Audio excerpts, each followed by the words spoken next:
Hey, I'm Derek and I'm 20 years old. Hey, I'm Pedro and I'm 21 years old. Hey, I'm Brett and I'm 20 years old. And that was my audience. Have you ever taken the SAT and afterwards you think to yourself, man, my brain is dead and it hurts, and you swear you can hear your brain hurt, even though biologically it's impossible to have your brain hurt because there's no nerves in your brain. And at that time, though, you would argue with the world's #1 neurosurgeon that your brain was hurt and you could feel it. What if I told you that these tests that we've been told make such a big deal in our lives for our future are actually hurting us and not helping us? I'd be kind of irritated. End of year or end of course final test, aka standardized tests, should be reevaluated because they only test your memory skills, they let the states decide what knowledge is, and they undermine teachers, and they narrow the scope of education, as well as the stress associated with standardized testing is comparable to being a victim of a crime and causes you to underperform. We all have had those experiences with tests by this point in our academic career. We've had the positive experiences where we kind of do all right during the semester, and then we take the final and our grade gets boosted up because we did really well. That's great. And some of us have had negative experiences where we've been, rolling along for a year, semester, what have you, and we take a final exam and we do poorly and our grade shoots down. And that just sucks.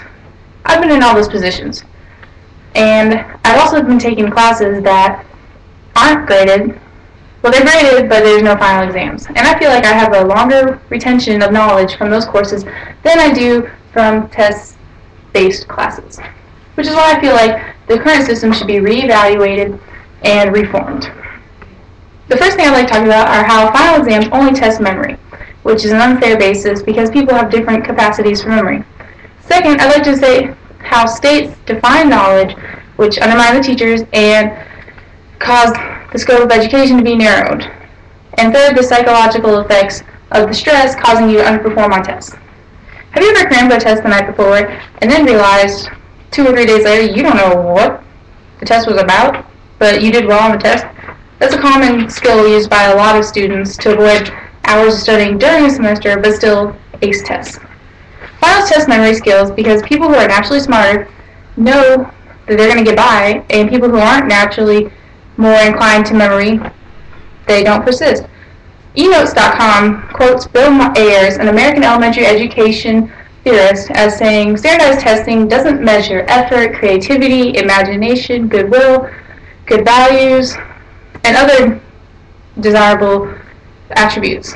But instead, standardized testing tests the most abstract, distinct functions and concepts and the least valuable to learning.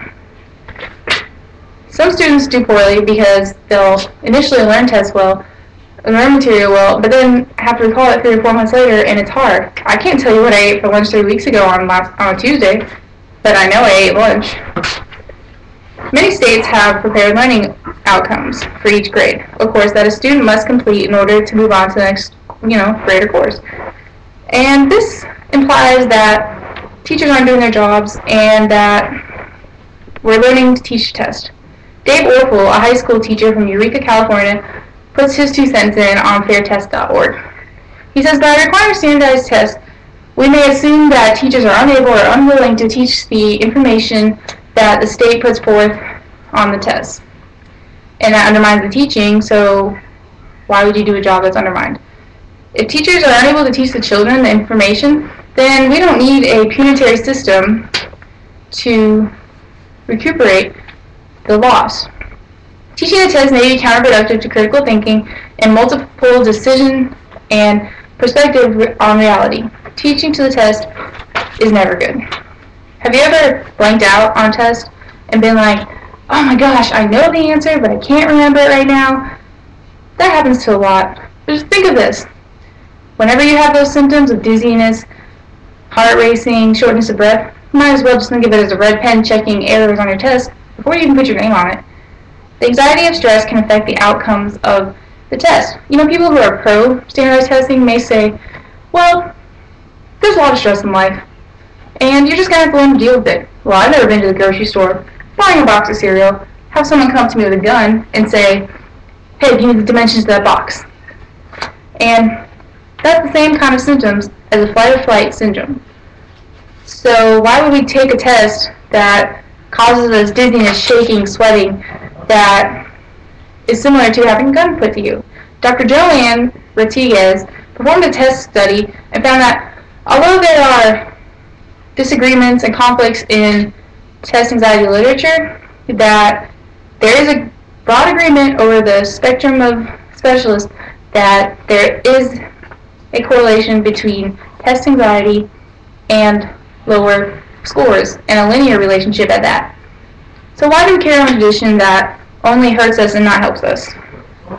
I don't understand it. In conclusion, while standardized testing has been going on for years, it's not really a great way to evaluate achievement and mastery when it causes you just to learn to memorize facts and decrease risk of interest in education, and it's supposed to help you excel, when really it's just decreasing the integrity of education.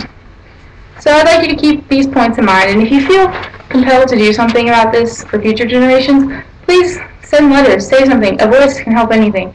And send a letter to your local school board, your local state education board, and tell them that you'd like to reevaluate or send these points. Do research. Any action is good action in this case. Thanks.